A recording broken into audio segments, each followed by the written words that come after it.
It's a great pleasure to appear before the City Club. Join us, ask questions, and talk to the people who make New York what it is. A New York City tradition. Hello, I'm Sally Goodgold, chair of the almost 103-year-old City Club of New York. If you've been watching, and I hope you have, we are having a series of discussions on drinking water. Is this an issue that is on everybody's tongue? I would think so.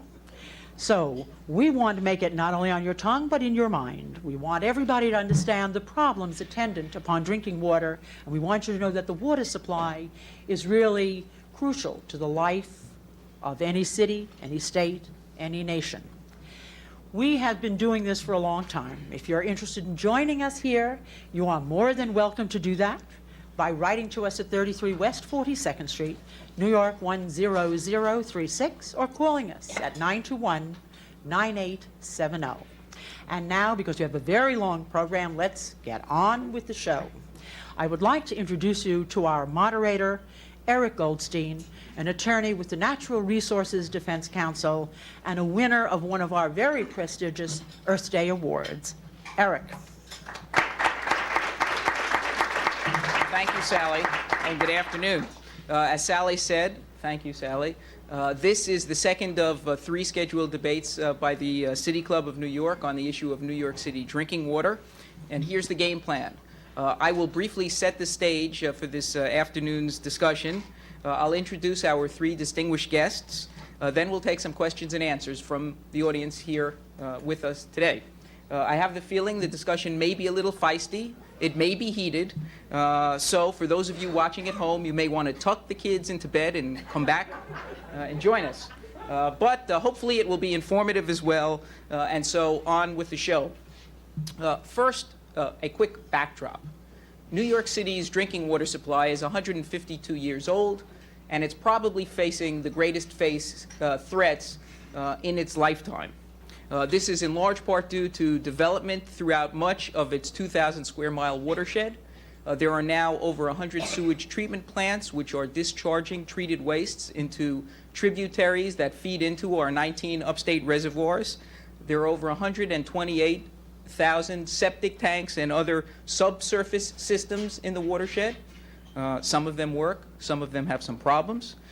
In large part as a result of these situations, 13 of the 19 upstate reservoirs are eutrophic, and those of you who have been around New York City for the last several summers know that we've been running into our problems. There have been several boil water alerts. The City Department of Environmental Protection has had to bypass the Kensico Reservoir, which is the main switching station for water coming down from the Catskills. At times, we've also had to skirt around the Hillview Reservoir. So there are problems that are emerging for the city's water supply. Into this mess walks the federal government and the U.S. Environmental Protection Agency. There's a federal law that requires all surface systems for drinking water supply, like New York's, to be filtered. For New York City, this would be an enormously expensive proposition, $2 to $4 billion or even more in capital costs alone, several $100 million a year in operating costs. Ironically, even if New York were to build a filtration system for its Catskill and Delaware system, that is no assurance of long-term water quality. And for those of you who may recall, back in 1993, there was an outbreak of waterborne disease in Milwaukee that sickened over 400,000 people. That was a filtered system. So we know that filtration alone is not only enormously expensive, but is not the full answer.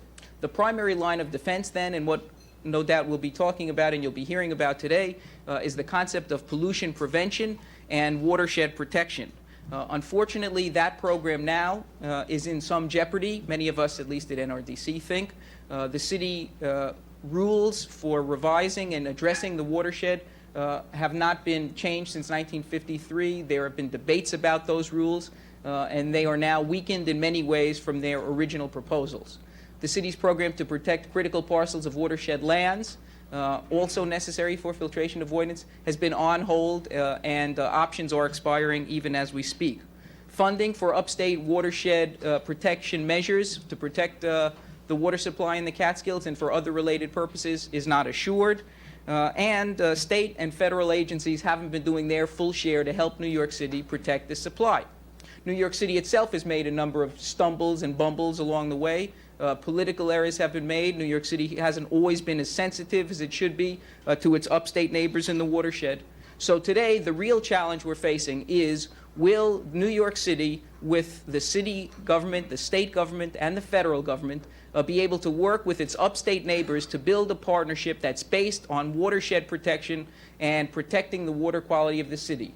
Or will there be some kind of political compromise that sacrifices water quality to move things forward?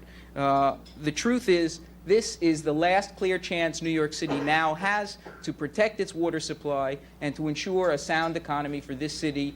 The stakes are very high, and today we've got three of the best possible people to discuss that. So without further ado, I'd like to introduce them to you at this time and then get on with the show. Our first speaker will be Dan Ruzow.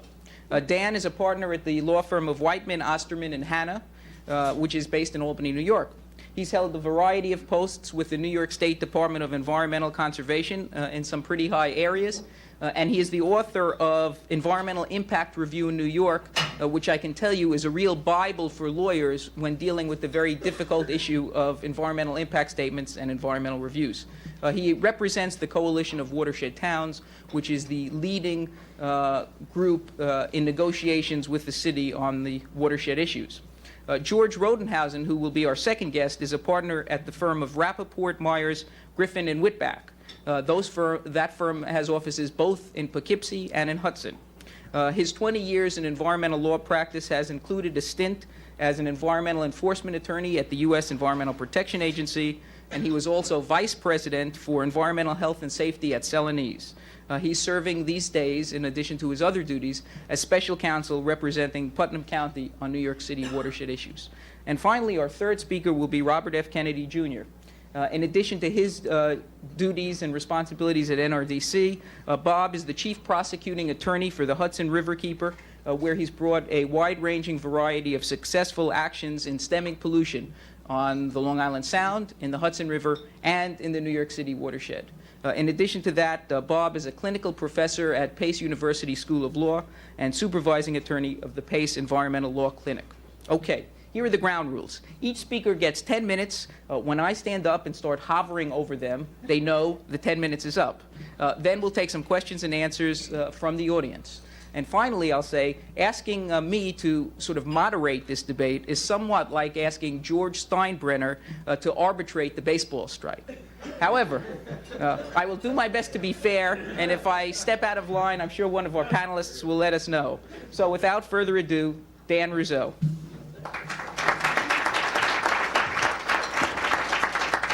Thank you, Eric, and thank you for that mea culpa. I thought that perhaps I would just start with our sense, and by our I mean the Coalition of Watershed Towns, view of sort of where we are in the process.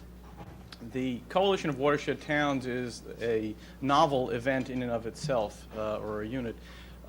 It is comprised of some 34 towns in the Catskills, 5 different counties, 9 villages that have come together for the first time in history to address what is a common issue. The coalition shares many of the goals and objectives that Eric spoke of, that the Riverkeeper speaks of, in terms of protecting the water resources in the Catskill and Delaware regions. It is their water as well, and they live there. The question and the difficulty and the challenge that we've all faced is simply how do we get to an agreed solution for that protection and prevention for a long time to come. We also share some views with respect to the City of New York's behavior and pattern of operation over the last several decades. And we collectively have to find a way to prevent repetition of behavior by the city that is not helpful to protecting that water supply in the future. I'd like to just set briefly a context of the Catskill and Delaware region for you in case you're just not familiar with it. The area of the Catskill and Delaware watersheds comprise some 1,600 square miles. By comparison, the city of New York is 300 square miles. The Croton Reservoir is 400 square miles. We have all of 50,000 people in our entire region. We have, that's about 29 people, 29 people per square mile. And just to give you a sense, the city is around 25,000 people per square mile. Our towns are between 400 and 4,000 in population. You have that in an apartment house in New York City, on small apartment houses. The towns, the elected officials in our town, and this you should be envious about, know every voter within their districts. They probably know every resident within their district. They have a very hands-on approach and understanding of what goes on. If an issue arises vis-a-vis the City of New York's DEP representatives in the city, the rest of the town knows about it within a very short period of time. Newspaper events are about people they know, not distant events or things of general interest. There is no water quality crisis, as Eric indicates, in the Catskill and Delaware region. There is a crisis that we all face in terms of how to deal with the problem, but the quality of the water from the Catskill and Delaware is good and has remained good over the last century.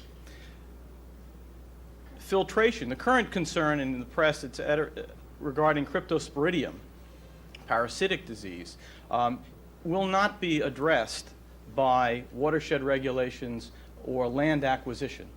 The issues that the city faces and any other water supply faces with cryptosporidium have to be addressed by filtration and other treatments, but pragmatic, good planning processes will probably help to deal with it. But it will not deal with any crisis on any short-term basis.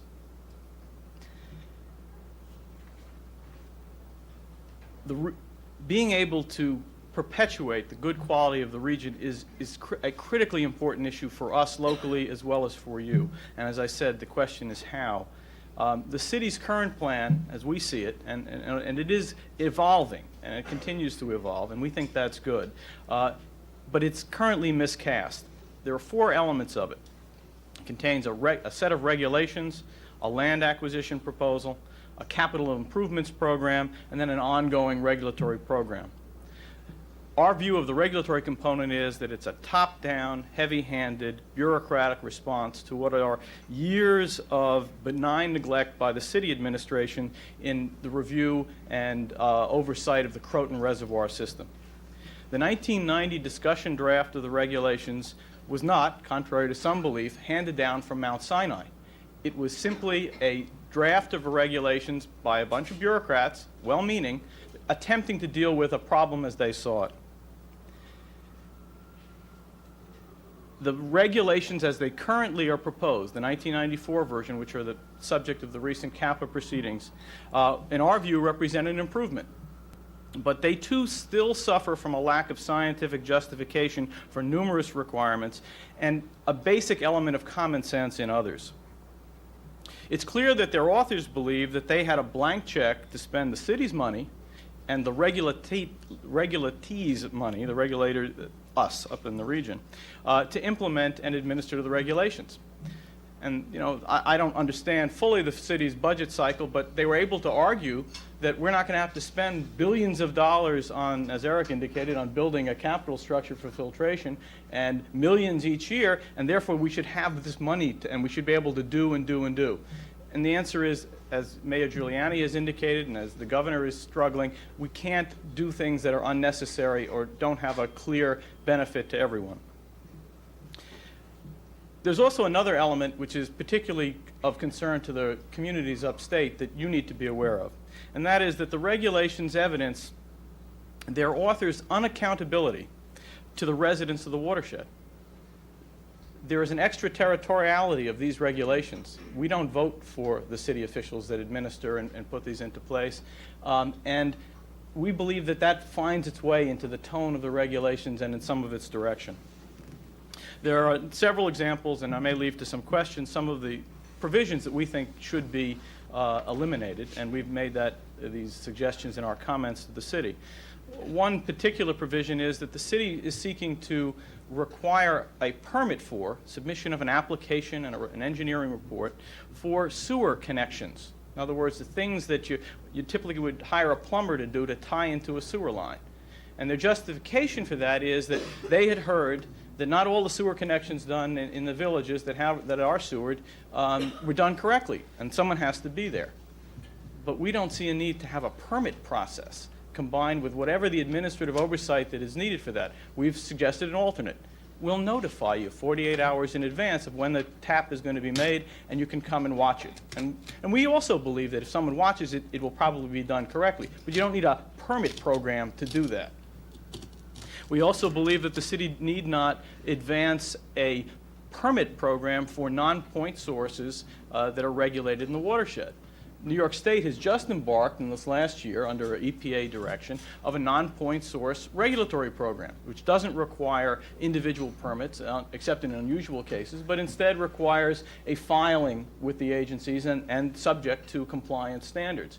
We think that that's a better approach. The program's too new to require, on the city's part, a separate permit program for the same level of regulation, and indeed the city has asked to regulate even a greater extent.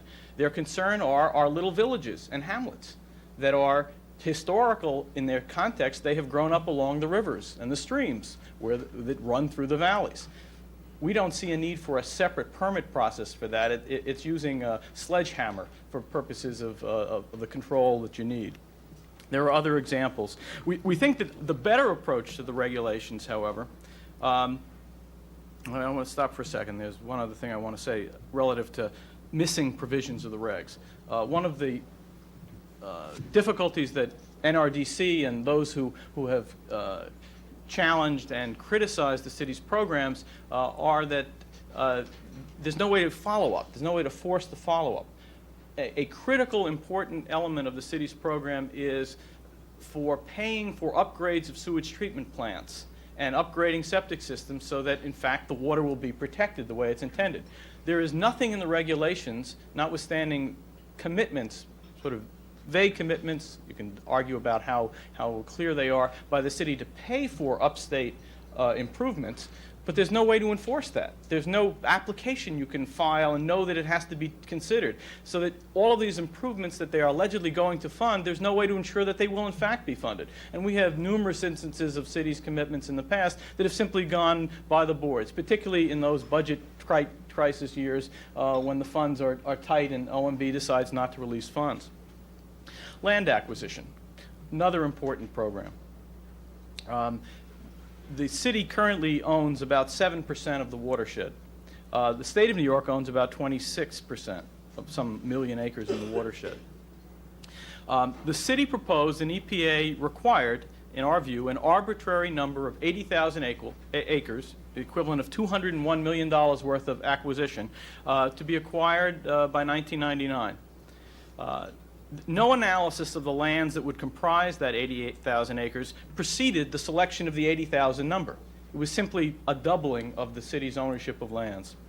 To the watershed residents who live with the memories and the tales of the city's acquisition of lands for the Cannonsville Reservoir and its predecessors, they're quite concerned about the heavy-handed nature of what the city did in the past and the specter of the city coming back for another land program.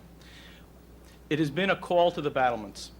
And over the past year, there have been lots of efforts by state and city and federal officials to explain the need for the land acquisition and provide what is a more rational and flexible approach. And we think that's good. But despite all of the talk, no one has been able to identify any parcel that they believe is critical to protecting the city's supply. Indeed, all of the officials admit that condemnation, the thought of condemnation, is simply unimaginable. Within the last months, Commissioner Gelber has met with us and outlined what appears to be a more logical process for prioritizing land acquisition, and she's proposed a role for the local communities to play in that. We're interested in that, and we welcome more details about that. Our assumption is that while some land needs to be acquired, that remains to be seen, and it should be a bottom-up approach, not a top-down directive of you must acquire so many acres. Okay. I will conclude my shortened remarks by saying that the coalition as a group remains committed to protecting the water supply up north. We simply have to find a more rational way of doing it, and that the city's current program and programmatic approach to it is not going to be acceptable, and we need to find which magic ways we can adjust it so that we can accommodate everyone's interests. Thank you. Thank you, Dan. As I said, our next speaker today is George Rodenhausen, representing the Putnam County Legislature. You'll notice, by the way, all of our speakers today are lawyers. Please don't hold that against them. Spoken like a lawyer, Eric. Thank you. As Eric mentioned, I'm representing Putnam County Legislature, as well as the Putnam County Executive and the government of Putnam County, which is in a very pitched battle with New York City over these regulations. I should repeat the comment of the past chair of the legislature last night, who said it's a shame that we're doing that because we have the same goals. Give this to me when it's ready. The goals are at Putnam County to preserve the water quality because we drink it too, and that means that actually the people tap into the New York City system and drink that water in Putnam County and parts of it. They also come to New York City, they work here, and they drink the water at lunch and dinner and so on. And secondly, Putnam County is trying to avert the economic catastrophe of these regulations. New York City is preserving its drinking water and trying to avert what it considers the economic catastrophe of building a filtration plant. So it's really about economics. And people can talk about water quality and so on, but it's not really advancing the argument. The argument is over how to control water quality in the watershed, what role local governments should play, and exactly what the regulations should say. Let me give you an idea why Putnam County is resisting the regulations right now. First of all, the study that Putnam County had done last year on economic impact indicated that if the regulations went into place as proposed last year, it would eliminate 97% of developable land in Putnam County, which basically means would shut down all development.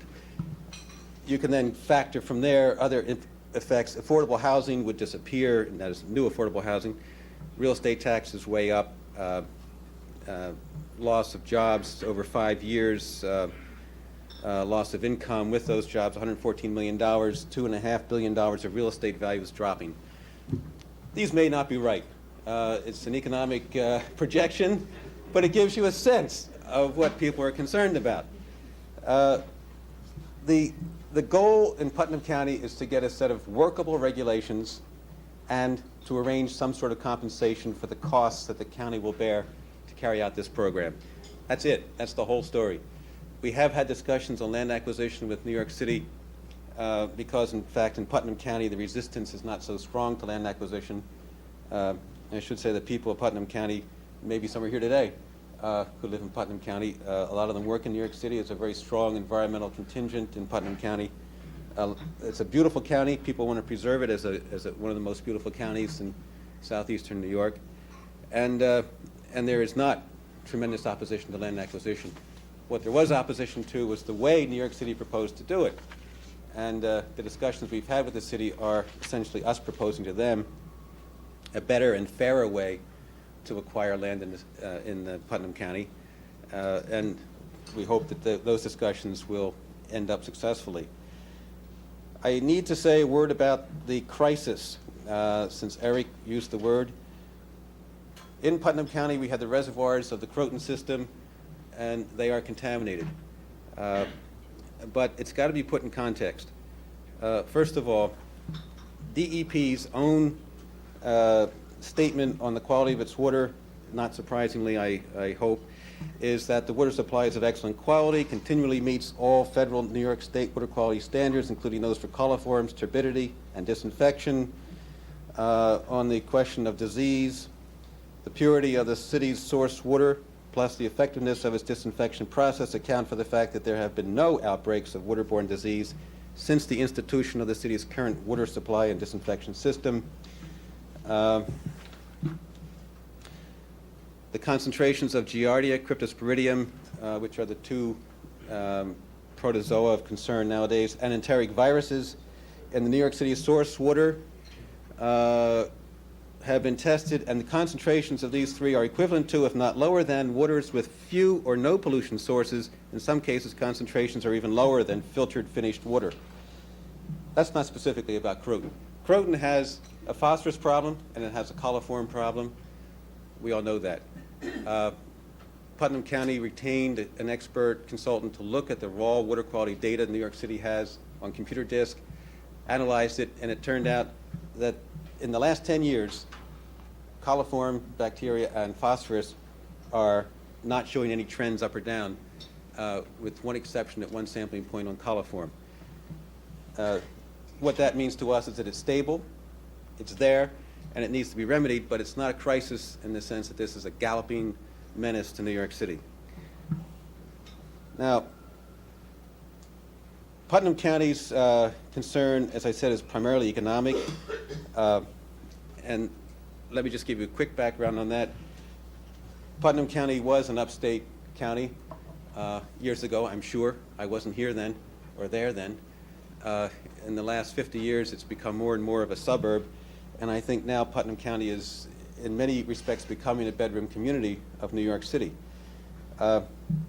Consequence of that, or maybe a part of that, is that it doesn't have a lot of industrial base. In fact, it has almost no industry. It has almost no agriculture left. It has very little commercial development. The economic impact in Putnam County is acute because residential real estate taxes are very high. They're probably on the order of a factor of 10 higher than real estate taxes here in New York City, and I speak as someone who lived in New York City for 22 years. The problem with the regulations in stopping development in Putnam County is they not only stop residential development, they stop commercial development.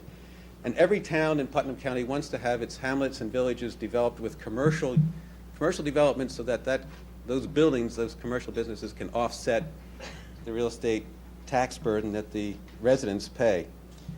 And as I said before, the original draft in 93 would have eliminated 97% of the developable commercially zoned land.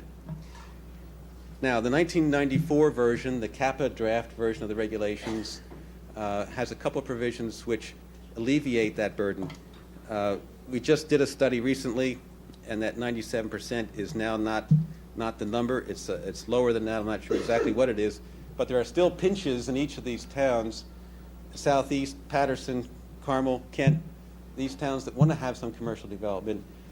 The regulations and the requirements in them would restrict commercially developable land to the point that the towns could not carry out their own plans for development of their village cores. Where are we headed? We're trying to suggest to the city, even now, that its regulations can be made more flexible without compromising water quality. We've talked about things such as offsets, meaning that before you put a new surface source into a water body, you have to eliminate or take out some pollution from that water body. Department of Health, New York State Department of Health has, I think in concept, agreed with that approach.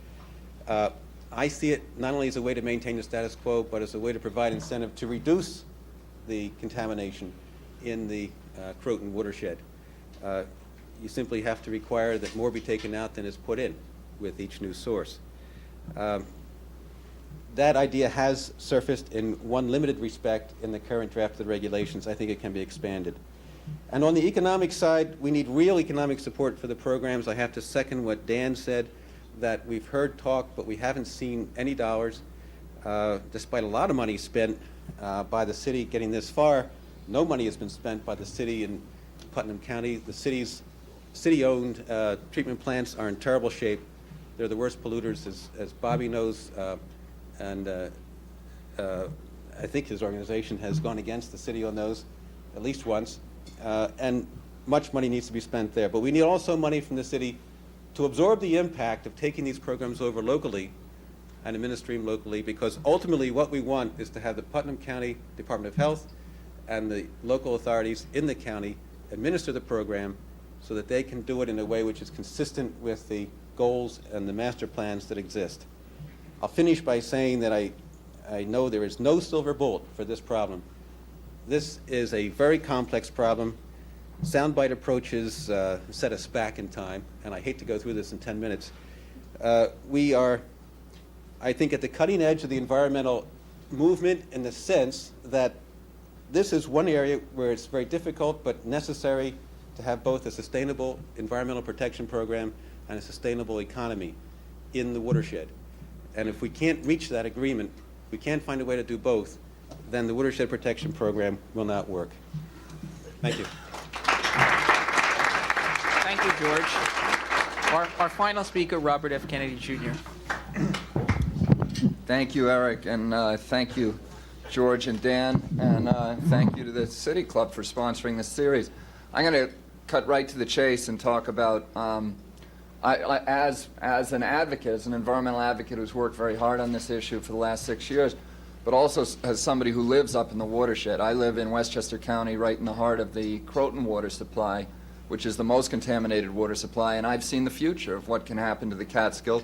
I also know that although New York City is villainized up throughout the watershed as for former actions that occurred 20, 30, 40, or 100 years ago, that the city has brought extraordinary things, including economic vitality to these areas. The city is the largest taxpayer. A lot of people don't understand that the land that the city owns in the watershed, it actually pays taxes on, and it pays higher taxes than most of its neighbors. The city builds many of the roads in the watersheds that the communities there would otherwise have to build and pay for themselves. The city builds sewage treatment plants, which would otherwise have to be financed by the community. And it pays for this open space, which is an economic boon. It's a boon to quality of life in the communities. Any city or any village or any hamlet upstate in any part of the state of New York would be envious of what we get from New York City in the water supply, because we get open space that improves all of our qualities of life, and we get ratables on it. Plus, the city is one of the biggest employers in the Catskills and in Westchester and Putnam County. It brings a lot of people to those areas. In addition to that, the city, the land around the reservoirs is the land that is the highest value in the Catskills and in Westchester County. The city, by building those reservoirs, has actually added value to the lands up there. And the lands that are slated for development, the lands that the developers up there want to develop, are actually reservoir views. Once you get past that first ridge line, there's very little interest in the land. The land they want is the land that the city gave them, that is, gave us up there, which is the most valuable land there is. So a lot of people claim, well, there's a lot of poverty in the Catskills, and that's true. And we all ought to be concerned about that, but New York City didn't cause that poverty. And what we have to start thinking about is how we can ensure sound, stable economies in the Catskills and the watershed, but at the same time not compromise on water quality. And what's happened recently is that we've seen, instead of having tough regulations that say, here's what we need to permanently protect this water supply for the next 400 years, we've seen the city basically negotiate away its regulatory powers up in the Catskills and in Putnam County. Now, the city gets a tremendous amount of money from water rates, and 3 years ago, the city put aside $120 million in partnership funds, which are funds that are specifically, they're unattached funds, they're specifically to be used to mitigate the local damages caused, or local injury, local economic injuries up in the Catskills and in Putnam County and Westchester County that are caused by tough watershed regulations. We don't need to do that. There's no right in this country, there's no constitutional right to use your property in a way that is going to damage your neighbor's property.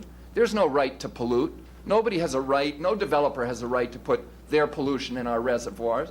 And New York City has its regulations recognize that, but at the same time it's done something that is very generous, which it has said, we're going to actually give you money. We're going to pay you not to pollute. That's against all the rules in this country. If you look at any of the federal statutes on water protection, it's always polluter pays. The polluter has the responsibility to not injure the water bodies. But in the Catskills, it's topsy-turvy, and New York City is actually saying, we're going to actually give you money not to pollute our reservoirs. So these are, the communities up there really have had a boom, and I think a lot of them recognize it. And the other day we had a forum down here in the city where Tony Bucca, who's the supervisor of Hunter, came in and he said, you know, we're willing to accept, many people up here are willing to accept a concept of enforced ruralization. Those were his words. And he said, we just don't want to be poor. And I think that that's really where the compromise has to take place, that we have to say we have to have strong regulations that we know are going to permanently protect this water supply for the next 400 years. And then we have to say, we have to pay in New York City out of our water rates for the 50,000 people up there to make sure that they have decent schools and the farms don't fold and bring in developers, and that there are economies up there where there's economic potential for economic prosperity, but that excludes the possibility of pollution. I want to briefly go through some of the misstatements made by Mr. Ruzow and Mr. Rodenhausen. One is that, and I'm going to do this very briefly, but I think they need to be touched on. Crypto will not be addressed by land acquisition or regulation. That's simply not true. One of the primary sources of cryptosporidium are sewage treatment plants, the 102 plants that go into the system. If you install microfiltration on them, rather than building a filtration plant down here and have the polluter and New York City pay up there, it's going to eliminate one of the major sources of crypto. If you have best management practices in the Catskills, crypto comes from the guts of warm-blooded mammals, and it comes from calves, it comes from cows, and it comes from human beings.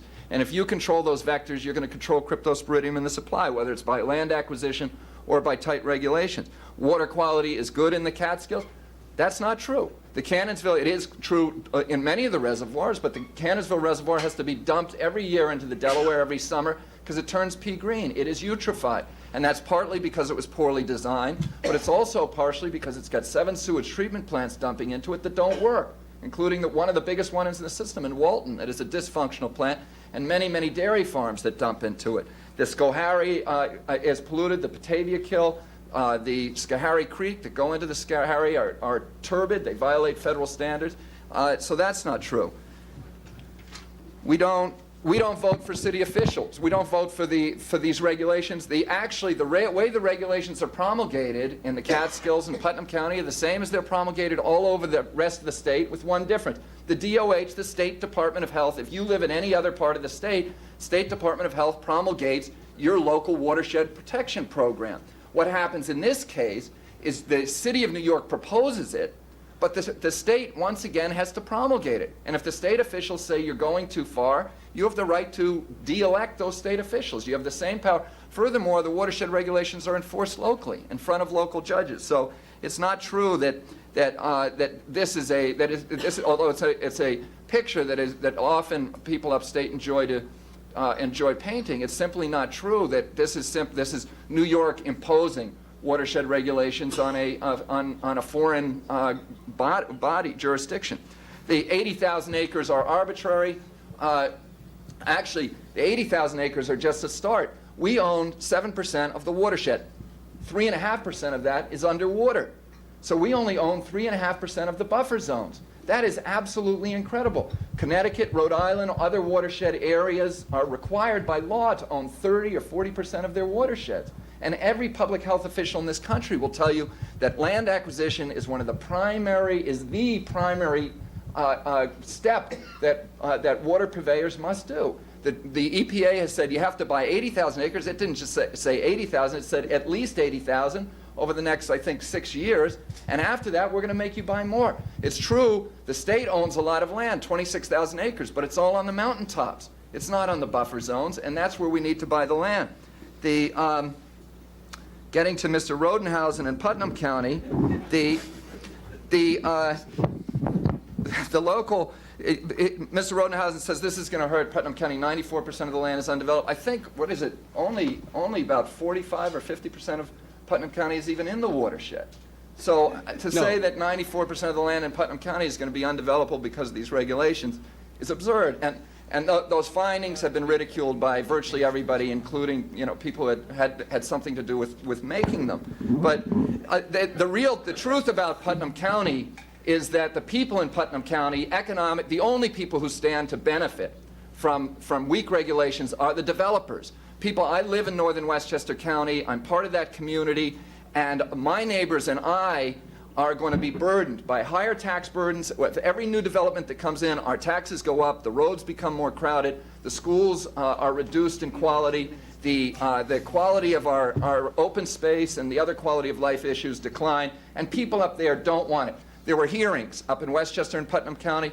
I went to the one in Cross River. I think about 55 people showed up at that hearing. At least 50 of them testified for stronger regulations. Only 5 of the people who showed up, who were developers, showed up and said we need weaker regulations. And Mr. Rodenhausen is frankly representing that community and not the communities of Putnam County, the people of Putnam County and the people of Westchester County. I have many, many other things to talk about, but I see Eric standing there, and so I will defer.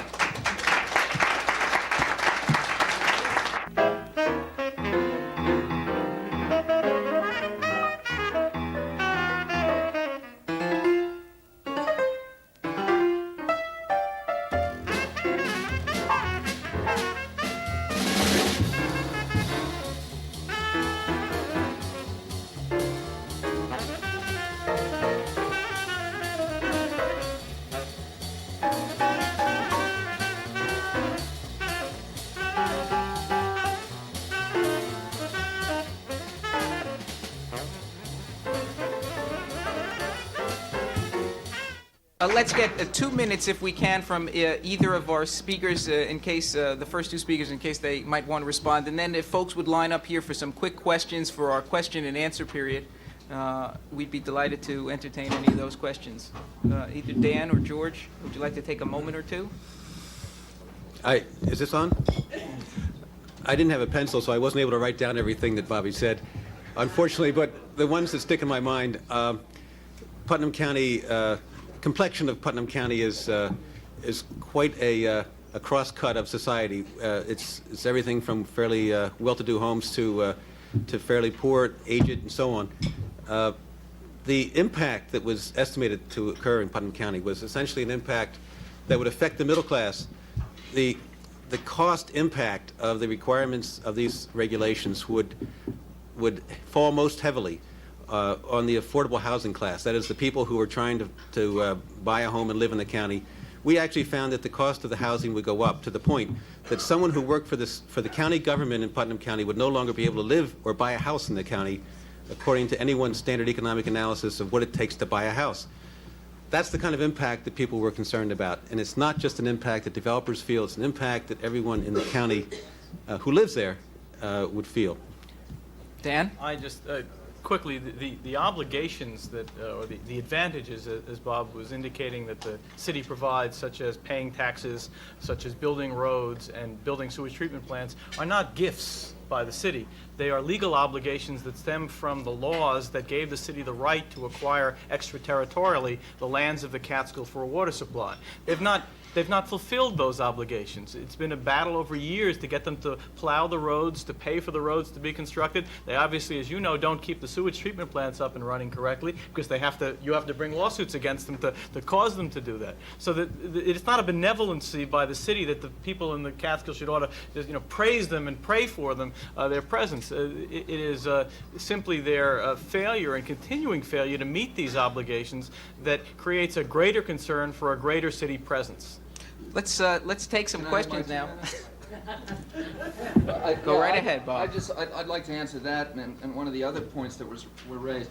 The reason that it was an obligation to build of the city, and when it originally constructed these sewer treatment plants and roads, it was one of the obligations, and it was a trade-off.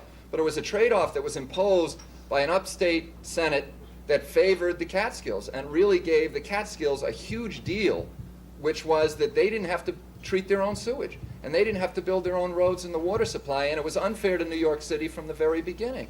But, and you're right, I'm not going to defend New York City's record. It hasn't done very well in protecting its water supply, and that's why we really want them to go in and protect it well now. One of the other issues that was raised by Mr. Rodenhausen was that the Croton system meets federal standards. The Croton system is closed today because it's so polluted. We're not using it today. And if there were a drought now, we'd be drinking mud from the Ashokan Reservoir. And that's what happened to us in 1992. There's cholera for the first time since 1832, been found in the Croton system. There's cryptosporidium. It's non-epidemic cholera, but it's cholera nonetheless, and it comes from pollution. 9 of the 12 reservoirs are phosphate overloaded. If you go up there today, you're going to see all of those reservoirs sitting under a thick carpet of filamentous algae. The waters are brown. They're heavily, heavily impacted by septics and sewer systems that don't function well. And to say that they haven't been impacted or that they're not contaminated is simply not true. I'm sure we'll... Yeah, 1 minute to respond. 1 second. We've got a and line that of is, questioners. Last night I spoke with Mike Principe, who's the head water quality engineer or scientist for New York City DEP. And he said that if we get these sewage treatment plants in compliance and upgrade them as required by the regulations, which New York City is required to pay for, he expects that all the watershed, in fact, especially the Croton, will be in compliance on phosphorus and on coliform. Okay. We've got a whole batch of questioners. Please step up to the mic, introduce yourself, and fire away with your question.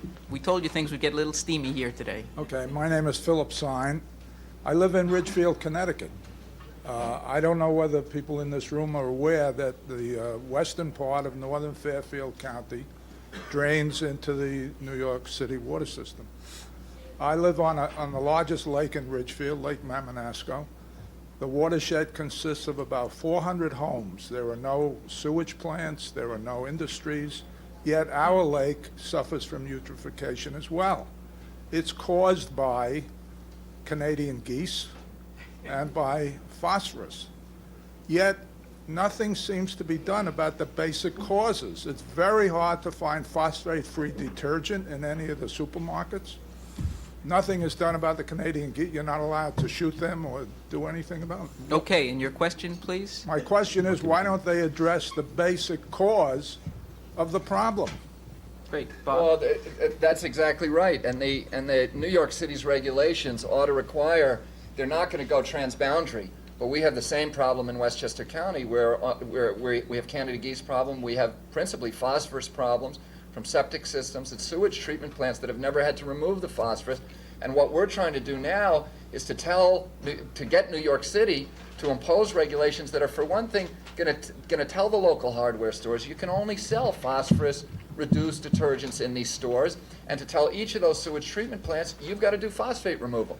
And at this point, the current regs, as they are proposed, do not do those things. Next question, please.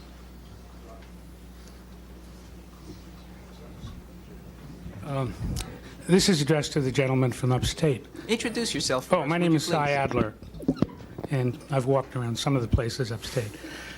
Suppose your neighbor was fouling your well, your water supply, and you went and you told him stop, but he didn't. What would you do to him? You'd bring an action against him. I'm a lawyer, remember, I act in those terms. I'm a lawyer. We wouldn't take any stronger action than that if he refused even when he was legally wrong? You know, I think the question is not whether or not people pollute. I mean, what we're talking about is people going to the bathroom. I mean, that's basically the problem here. Are those people going to be allowed to go to the bathroom upstate? If they are, you treat the water. You treat it with treatment systems. You put the state-of-the-art in place, and you make sure that the system is working, and it is working. I mean, Well, if that was the only question, okay, but I don't think that's the only question. I mean, what's the option? There are Just tell other everybody to leave? issues. There are other issues. You know, I mean, if we're up to Bobby and the city, some of the city bureaucrats, they'd require those geese to get a permit before they could fly in. But you know, those we can't. As a practical matter, the regulatory program and system can't deal with the naturally occurring problems. And there, as the gentleman before you pointed out, there are lots of naturally occurring problems. There are a lot of problems with the Cannonsville that stem from not only the sewage treatment plants, but simply where it's located and how it was built. It was eutrophied the day that it was built. So this is not a new issue. This has been a 30-year issue. But there are things you can do something about, and what we're trying to struggle with are the things that we can do something about. And we disagree on how to do that. Next question, please. Thank you.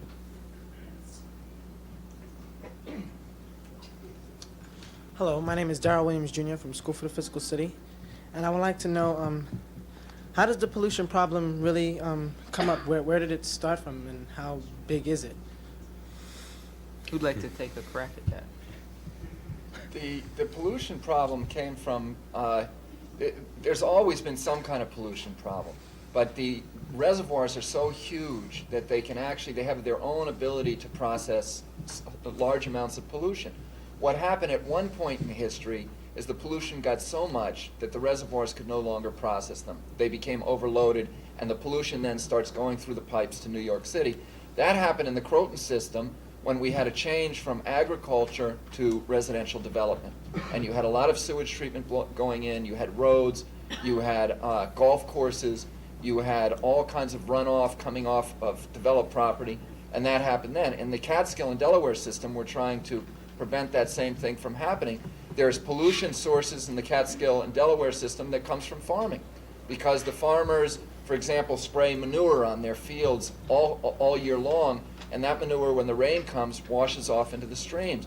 There are practices that you can use to encourage farmers to save that manure and to not let it get into the stream, and it actually, in the long run, ends up saving the farmer a lot of money. And we have reached agreement with the city on a program that's receiving some national attention, on a cooperative program funded by the city to improve the practices on farms to do that. So there is headway on these efforts. Thank you. The next questioner, please. Simon Gruber.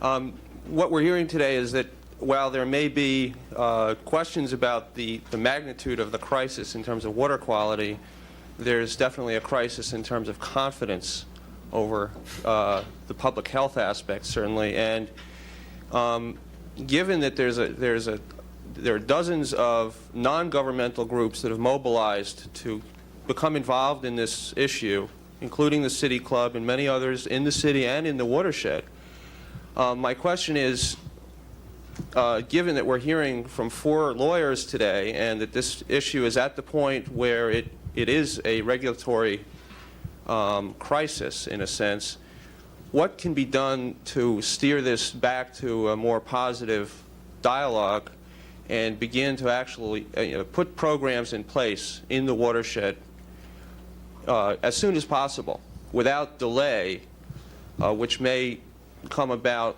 if this ends up in court for the next 3 or 5 years? At the moment, we are waiting on approaches by the city to deal with a number of these issues that I talked about earlier and raised. We have had a great deal of difficulty over the last 4 years of this process in dealing with city administrations that begin a dialogue, or at least begin to talk to you, and cut off that dialogue with no reason given. They simply disappear. Meetings are canceled and you don't start up again. The communities that I represent are very tired of this process. The cloud over their future, as they see it, is very dark and is hanging there, and they are exhausted by this process. They have invested a lot of money, little money that they have, but monies that they have been able to collect in the legal defense of what they see as their children's future. But they're tired of this process going on. We need to force, and I think that the City Club's efforts, in some respects, I wish we had had this dialogue 4 years ago, or began this kind of a dialogue 4 years ago. We asked for it at the Coalition vis-a-vis the city, but it was not Mr. Appleton's approach to continue it, whatever the politics were. I think we've got time, unfortunately, only for one more question, so fire away, please. Hi. My name is Dan Margulies, and I'd like to follow the money quickly. Watershed management has been posed as the alternative to filtration, saving an enormous amount of money for the city. Do you all believe that? I mean, you spoke about a 400-year system. Over the next 40 years, are we going to have both watershed management and an $8 billion filtration plant? Or is watershed management really going to save the cost of that? I think someday you may need both. I don't believe that we're going to need both if we have a strong, aggressive watershed protection program now. In any case, we are not going to have, it's taken them 20 years to build the Croton plant, and they haven't even built it. The Croton system is under federal order to filter. It's going to be at least another 7 years before they begin construction.